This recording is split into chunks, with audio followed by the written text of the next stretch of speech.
क्या आपके भी मार्क्स नहीं बढ़ रहे? आप टेस्ट की अपनी तरफ से पूरी प्रिपरेशन करके जाते हैं, लेकिन फिर भी आपके मार्क्स वहीं 400 पे, 200 पे, 300 पे अटके हुए हैं, 300 से ऊपर बढ़ ही नहीं रहे, और आपको ऐसा लग रहा है कि अब धीरे धीरे आपका फ्यूचर डार्क होते जा रहा है, बिल्कुल इस वीडियो की तरह।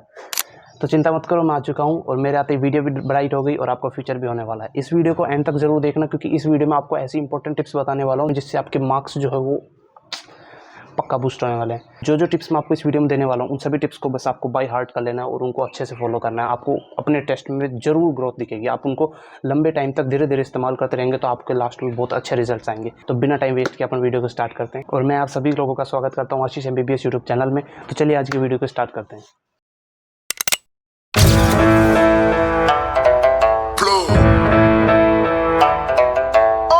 तो देखो, पहली नंबर टिप है डिवाइड एंड रूल।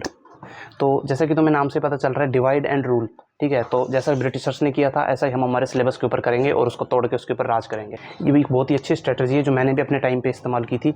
आपको क्या देखना है कि आपके इतने चैप्टर्स हैं, आपके टेस्ट में आने वाले 10 चैप्टर हैं, तो आप रैंडमली, ऐसा नहीं होता कि भाई कभी भी कोई भी चैप्टर उठा के पढ़ रहे हैं, आज एक चैप्टर कर लिया फिर 3 दिन तक कुछ किया ही नहीं, फिर आने वाले 5 दिन के बाद हर दिन 2 चैप्टर कर रहे हैं। तो ऐसे जो होता है, टेस्ट की प्रिपरेशन नहीं होती। तुम्हें अपने टेस्ट की एक प्लान्ड वे में तैयारी करनी पड़ेगी, जिसके लिए तुम्हें क्या करना है, डिवाइड एंड रूल वाली जो टिप है, इसके अंदर क्या करना होता है कि तुम लोगों को अपने चैप्टर देखने की, मान लो तुम्हारे पास 15 चैप्टर है, ठीक है, और अभी तुम्हारे पास दिन भी है 15, तो इसका मतलब क्या हुआ, एक दिन में एक चैप्टर। ऐसे तोड़ के स्ट्रेटजी बनाओ कि भाई 15 दिन है, 15 चैप्टर है। जैसे मैंने आपको अपनी 8 महीने वाले जो स्ट्रेटजी वाली वीडियो थी उसके अंदर मैंने आपको ऐसे ही बताया था पूरे तोड़ ताड़ के कि आपको दिन का इतने चैप्टर करने हैं, फिर वीकली इतने चैप्टर करने, फिर मंथली इतने करने। अब मान लो आपका मंथ के एंड में टेस्ट है, ठीक है, आपके सितंबर पूरा है और सितंबर एंड में टेस्ट है आपका। तो अब ये देखो कि भाई मेरे बायोलॉजी में 2 चैप्टर आ रहे हैं, केमिस्ट्री में 2 और फिजिक्स में 2, आपके टोटल 6 चैप्टर आ रहे हैं। टाइम कितना है, 30 का, तो मतलब 5 दिन में एक चैप्टर करना है, ठीक है। तो अब क्या करोगे, आप 5 दिन में एक चैप्टर करोगे, तो इससे क्या होगा, आप 4 दिन में एक चैप्टर करो, फिर आगे के 4 दिन में एक चैप्टर करो। ऐसे आपके जो 6 चैप्टर है ना, वो 24 दिनों में पूरे हो जाएंगे। अब आने वाले 6 दिन में आप उनको रिवाइज करते रहो, जिससे क्या होगा कि आपका रिवाइज भी होता रहेगा आपको, तो आपको याद रहेगा कि आपने पहले क्या पढ़ा था। आप पहला जो चैप्टर करोगे, फिर जब सेकंड चैप्टर पे जाओगे तो सेकंड चैप्टर करते हुए पहले को भी रिवीजन करना, फिर जब थर्ड पे जाओगे तो पहले दूसरे दोनों को रिवीजन करना। ये एक बेस्ट वे होती है जिसको बोलते हैं फॉरगेटिंग कर्व को ब्रेक करना, क्योंकि अपना जो माइंड होता है वो धीरे धीरे पुरानी चीज़ों को भूलते जाता है। अगर आप उसको रिवाइज कर लेते हैं, भूलने से पहले ही रिवाइज कर लेते हैं, 2 से 3 दिन के बाद अपना माइंड पूरा भूल जाता है। तो उससे पहले अगर आप उसको रिवाइज कर लेंगे ना, तो वो जो है फॉरगेटिंग कर्व जो ऐसे नीचे गिरती जाती है उसको ब्रेक करके आप दोबारा ऊपर ले जाओगे। इसको बोलते हैं फॉरगेटिंग कर्व को ब्रेक करना। ये बहुत ही एक एफिशिएंट टेक्निक है जिससे कि आपके मार्क्स पक्का बूस्ट होंगे। अब आप लोगों की नेक्स्ट टिप है stick to NCERT।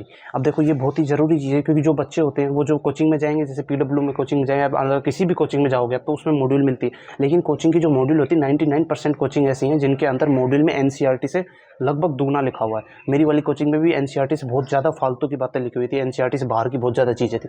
Animal kingdom को पूरी इतनी मोटी बुकलेट थी, तो अब इतना तो हमारे नीट में आता नहीं है। अब आप उस बुकलेट को एक बार भी पूरा पढ़ नहीं पाओगे और उसके चक्कर में आप NCERT को छोड़ देंगे और क्वेश्चन आएगा NCERT में से।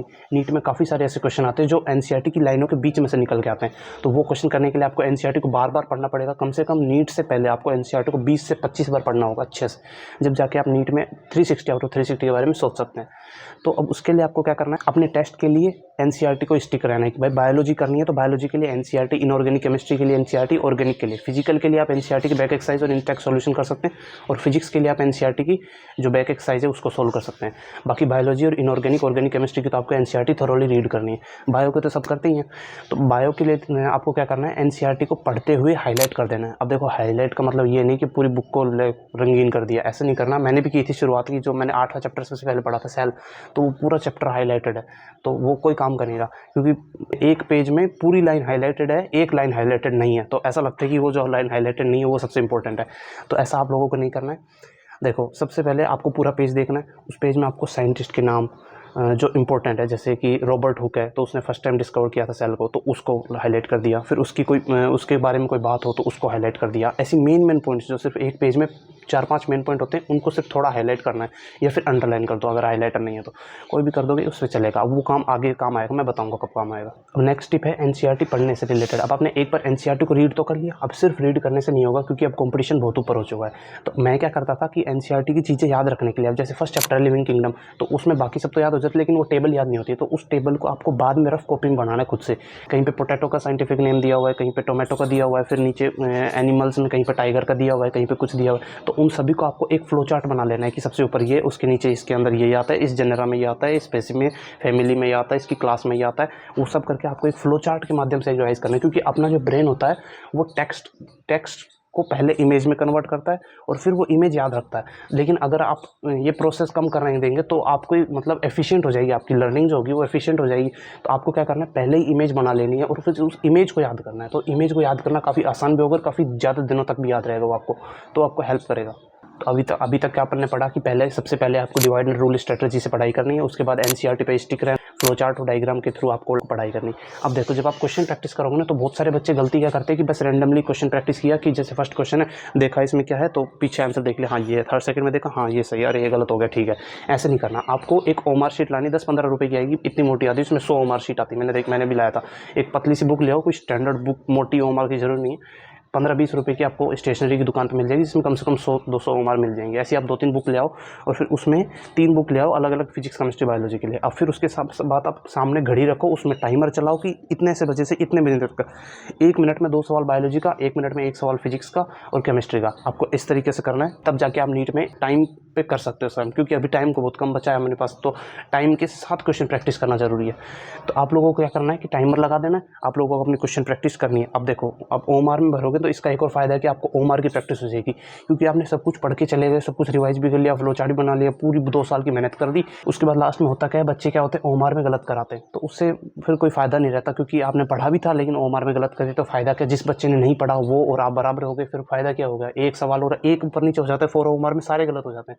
तो आगे जब तक अभी पता नहीं नीट कब तक कंप्यूटर बेस्ड होगा, तो जब तक कंप्यूटर बेस्ड नहीं होता तब तक तो ओमार की आपको प्रैक्टिस करनी है। तो आप ओमार में टाइम लगा के प्रैक्टिस करेंगे, ये प्रैक्टिस का होगा। अब जब टेस्ट से कुछ दिनों पहले, अब जैसे मैंने आपको बताया था कि 30 दिन में आप जब डिवाइड करोगे तो 5 दिन आएगा, 5 दिन में एक चैप्टर करना था अपने एग्जाम्पल के हिसाब से। अब उसका 20% जो टाइम है, 5 दिन में एक चैप्टर, तो 20% एक दिन, तो उस एक दिन को आप बचा के रख लो, 4 दिन में चैप्टर कर दो, फिर उसके बाद अगला 4 दिन में चैप्टर करो, 4 दिन में, लास्ट में जो 20% करके जो आपका टाइम बच जाएगा, 5-6 दिन का टाइम बच गया, तो आपको उन 5-6 दिन के टाइम में क्या करना है, रिवाइज करना है। अब रिवाइज कैसे करना है, आपने जो एनसीईआरटी में हाईलाइट पॉइंट किया था, देखो मैंने कहा था ना काम आएगा, तो अब काम आएगा। जो एनसीईआरटी में जो हाईलाइटेड पॉइंट था उस पॉइंट को आपको अब रिवाइज करना है कि भाई ये हाईलाइटेड पॉइंट था। मान लो परसों मेरा टेस्ट है तो मैं क्या करूँगा, हाईलाइटेड पॉइंट देखूंगा, फिर अपना रफ रजिस्टर खोलूंगा जहाँ पे मैंने फ्लो चार्ट बनाए थे, उस फ्लो चार्ट को एक बार पूरा देखूंगा, फिर उसको दोबारा से बिना देखे बनाऊंगा फ्लो चार्ट, जितनी भी टेबल है एनसीईआरटी में, जितने भी डायग्राम है वो सब, क्योंकि आजकल डायग्राम से 2024 में भी डायग्राम से क्वेश्चन आया था, जो कि अनएक्सपेक्टेड था, मेरे को लगा भी नहीं था, फिर भी मेरा सही हो गया था, बच गया, मैं देख के गया था डायग्राम।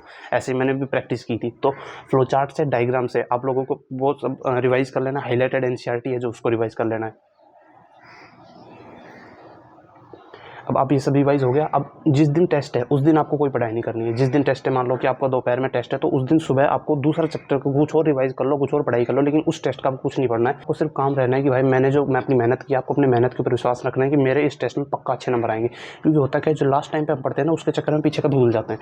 फिर वही मान लो पिछले टेस्ट में 300 आए थे, अब मैं सोचूंगा कि यार मैंने 500 नंबर की मेहनत की है, लेकिन लास्ट दिन सारा पढ़ के और टेंशन में आके घबराहट में सिली मिस्टेक करके फिर से 300 मार्क्स आ जाते हैं। तो फिर हम सोचते हैं कि यार मार्क्स तो बढ़ ही नहीं रहे, मेहनत तो मैं कर रहा हूँ। तो होता यही है। तो आप लोग क्या करना है, काम रहना है, लास्ट टेस्ट से पिछले दिन तक आपको, टेस्ट है पिछले दिन पढ़ना है, टेस्ट वाले दिन बिल्कुल काम होकर टेस्ट सेंटर पे जाना है और बिल्कुल ऐसा ही सोचना है कि ये मैं नीट का टेस्ट दे रहा हूँ, ये मेरी ज़िंदगी का फाइनल टेस्ट है, मतलब नीट का फाइनल टेस्ट है। उसके बाद बस ऐसा सोचोगे ना, तो आप जिस दिन नीट में जाओगे उस दिन आपको बहुत प्रेशर होगा, तो वो प्रेशर कम हो जाएगा, क्योंकि आपने रोजाना यही सोचा था कि मेरा नीट का टेस्ट है। मैंने भी ये ट्रिक अप्लाई की थी, हमारे जो कोचिंग थी उसमें जो टॉपर स्पीच दे रहे थे उन्होंने ये बात बताई थी, तो मैंने अप्लाई की, तो मेरे को भी काफ़ी फर्क पड़ा। नीट में मेरे को इतनी टेंशन थी नहीं। अब जब आप टेस्ट देने जाएंगे अपनी कोचिंग में, आई कैन गारंटी यू कि जब तक आप इस चीज़ को पूरा फॉलो करेंगे, एक टेस्ट में आपके नंबर थोड़े बढ़ेंगे, फिर दूसरे में फिर थोड़े और बढ़ेंगे, तीसरे में और बढ़ेंगे, 3-4 टेस्ट जब आप लगातार करेंगे आपके नंबर बहुत ज़्यादा बढ़ जाएंगे। तो आपको इन सभी टिप्स को फॉलो करना है और आपके नंबर काफ़ी ज़्यादा बढ़ जाएंगे। बस आपको इन्हीं 5 टिप्स को फॉलो करना है। पहला, डिवाइड एंड रूल। दूसरा, stick to NCERT, revise through diagrams and revise through flow chart. फिर उसके बाद चौथा है, प्रैक्टिस को, क्वेश्चन प्रैक्टिस को बढ़ा दो और ओएमआर से करो और टाइम लिमिट के साथ करो। और पांचवा है, stay calm before the exam. Rhyme बन गई, stay calm before the exam. तो बस यही अपन को 5 टिप्स फॉलो करनी। मेरी तरफ से यही आपको बोले 5 टिप्स थी, आप इनको अप्लाई कीजिएगा।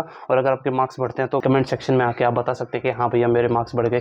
और वीडियो को लाइक भी जरूर कर दीजिएगा, चैनल को सब्सक्राइब भी कर दीजिएगा। ये स्क्रिप्ट लिखने में, ये वीडियो एडिटिंग करने में, वीडियो डालने में बहुत मेहनत लगती है। मैं अभी गर्मी में बैठ के बना रहा हूँ वीडियो, क्योंकि पंखे चलता है तो उसकी आवाज़ आती है माइक में। तो बस आप वीडियो को लाइक कर दीजिए और चैनल को सब्सक्राइब कर दो। मिलते हैं अगली वीडियो में, बाय।